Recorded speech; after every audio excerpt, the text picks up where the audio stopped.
Hello friends, welcome to pharma and leadership academy. तो आज हम बात करने वाले हैं एक मेडिसिन जिसका नाम है पायरासिटम। पायरासिटम का यूज जो है आपने देखा टैबलेट फॉर्म में भी अवेलेबल है, कैप्सूल सिरप फॉर्म में भी है, साइमल्टेनियसली इंजेक्शन के फॉर्म में भी पायरासिटम अवेलेबल है। और अगर हम आज जानेंगे कि पायरासिटम टैबलेट सिरप या इंजेक्शन फॉर्म में अवेलेबल है तो इसके यूज कहाँ कहाँ पे हैं। जैसा कि पैरासीटाम है, ये आपका साइक्लिक डेरिवेटिव है न्यूरोट्रांसमीटर गाबा का। GABA stands for gamma amino butyric acid. यह एक न्यूरोट्रांसमीटर होता है, उसी का साइक्लिक डेरिवेटिव है। और इपिलेप्सी के केसेस में यानी सीजर डिसऑर्डर के केस में, या हम बात कर लेते हैं टार्डिव डिस्काइनेसिया के केसेस में या डिसलेक्सिया के केसेस में, ये यूज किया जाता है। और सीएबीजी जो सर्जरी होती है उसके केसेस में और डिजीनेस वर्टिगो के केसेस में जो होता है उसमें भी ये प्रयोग किया जाता है। तो आइए आज हम जानते हैं पायरासिटाम के बारे में कि ये कौन सा केमिकल है, इसका कहाँ कहाँ यूज होगा, और आईवी देना है तो इसके डोज क्या हैं, साइड इफेक्ट्स क्या हैं। तो बने रहिए हमारे साथ। आइए हम देखते हैं पायरासिटाम के बारे में। देखिए piracetam is a chemical made in lab and it helps cells in brain and blood vessels to function better. ये क्या करता है, जो हमारे ब्रेन में सेल्स हैं और ब्लड वेसल्स हैं उनको बेटर फंक्शन के लिए ये हेल्प करता है। अब देखिए पायरासिटाम केमिकल है तो इसमें ये किसका है, जैसा कि मैंने आपको बताया कि piracetam is a cyclic derivative of GABA. GABA एक न्यूरोट्रांसमीटर है और GABA stands for gamma amino butyric acid. तो गामा अमीनो ब्यूटाइरिक एसिड एक न्यूरोट्रांसमीटर है, उसी का साइक्लिक डेरिवेटिव है पायरासिटाम। अब देखिए जो ब्रांड्स अवेलेबल है मार्केट में, न्यूरोसेट के नाम से है, आपका एल्सिटम है, एलएम है, और आपका अमृतम है, और ऐश्वर्या लाइफ साइंसेस के द्वारा एक नया प्रोडक्ट ये लॉन्च हो रहा है, दैट इज पायराजेक्ट। तो पायराजेक्ट एक ब्रांड आ रहा है, तो ये पायराजेक्ट ऐश्वर्या लाइफ साइंसेस का पायराजेक्ट। अब आप यहाँ पे देख सकते हैं पायरासिटाम इज कॉमनली यूज्ड फॉर। अब ये कहाँ कहाँ पे यूज होता है, आप देखिए ब्रीथ होल्डिंग अटैक्स में यूज होता है।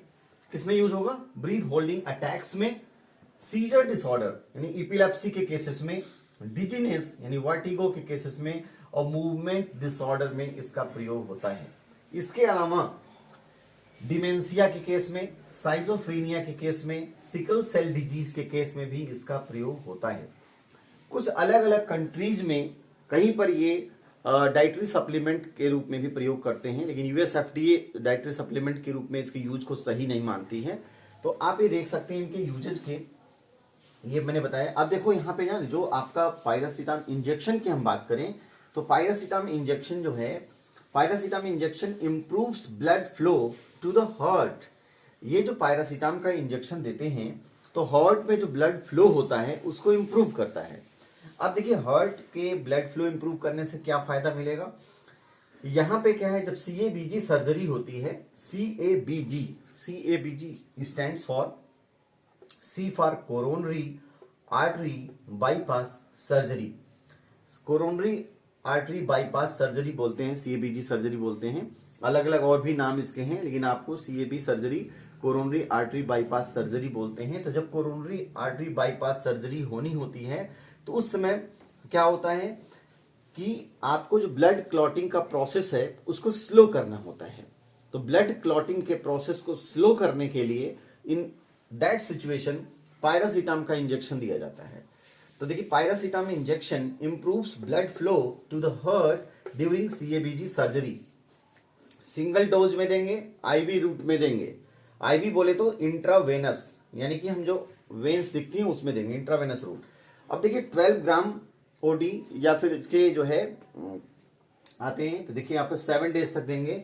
अब इसमें ये ध्यान रखना इंपॉर्टेंट पॉइंट है कि जो सीएबीजी सर्जरी करनी है, मान लीजिए कि अगर किसी पेशेंट का 14 को सीएबीजी सर्जरी करनी है तो 13 को हम डोज शुरू कर देंगे, 13 को डोज देंगे। इसके बाद साइमल्टेनियसली सर्जरी के बाद 6 दिनों तक यानी 6 डेज तक हम डोज देंगे, from day before surgery to 6 days after surgery.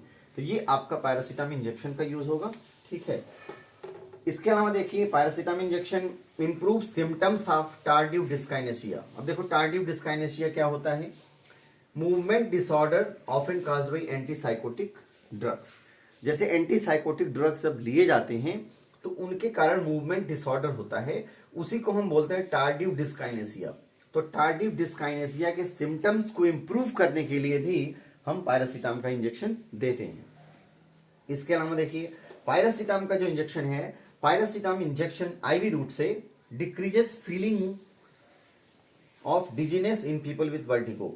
जो डिजीनेस की फीलिंग आती है ना, जैसे हेड स्पिनिंग कर रहा है, तो ये सब जो प्रॉब्लम्स आती हैं, लगेगा सब कुछ घूम रहा है, तो उस सिम्टम को भी रिड्यूस करने के लिए हम पायरासिटाम का इंजेक्शन देते हैं। अब देखिए ये तीन बातें जो पायरासिटाम इंजेक्शन वाले ब्रांड्स जिनके हैं उनको जानना होगा। पहली चीज तो आप दे रहे हैं आपका ये 7 डेज के लिए सीबीजी सर्जरी के 1 दिन पहले से लेकर के सर्जरी के 6 दिन बाद तक, और आपका टार्डिव डिस्काइनेसिया केस में और डिजीनेस सिम्टम्स को रिड्यूस करने के लिए आपके जो वर्टिगो केसेस में है। इंपॉर्टेंट पॉइंट क्या, मेजर इंटरेक्शन जो कि जरूर बतानी होगी और जानना चाहिए। पायरासिटाम क्या करता है, ब्लड क्लॉटिंग को स्लो करता है।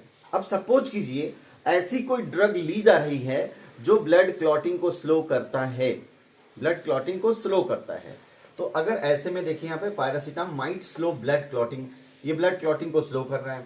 और अगर एंटीकोगुलेंट या एंटीप्लेटलेट ड्रग आप ले रहे हैं तो ऐसे में क्या होगा, ब्लीडिंग के चांसेस बढ़ जाएंगे। इसलिए अगर दोनों हम ले रहे हैं तो पायरासिटाम ले रहे हैं तो एंटीकोगुलेंट और एंटीप्लेटलेट ड्रग को अवॉइड करना पड़ेगा। तो पहला तो ये ध्यान रखना है। दूसरा स्पेशल प्रिकॉशन में क्या है, प्रेगनेंसी एंड ब्रेस्ट फीडिंग जो मदर्स हैं उनमें बहुत ज़्यादा रिसर्च अवेलेबल नहीं है, तो यहाँ इन केसेस में अवॉइड करना है। तो ये रही बात पायरासिटाम के बारे में। इन्फॉर्मेशन कैसा लगा कमेंट सेक्शन में जरूर लिखिएगा, और अगर आपको पायरासिटाम से रिलेटेड कोई और भी इन्फॉर्मेशन चाहिए होगा तो भी आप कमेंट बॉक्स में लिखिएगा। ये पायरासिटाम के बारे में है। आगे फिर कुछ नए ब्रांड्स के साथ, कुछ नए केमिकल्स के साथ फिर मुलाकात होगी, नए मेडिसिन अपडेट्स के साथ। Thanks for watching. जय हिंद।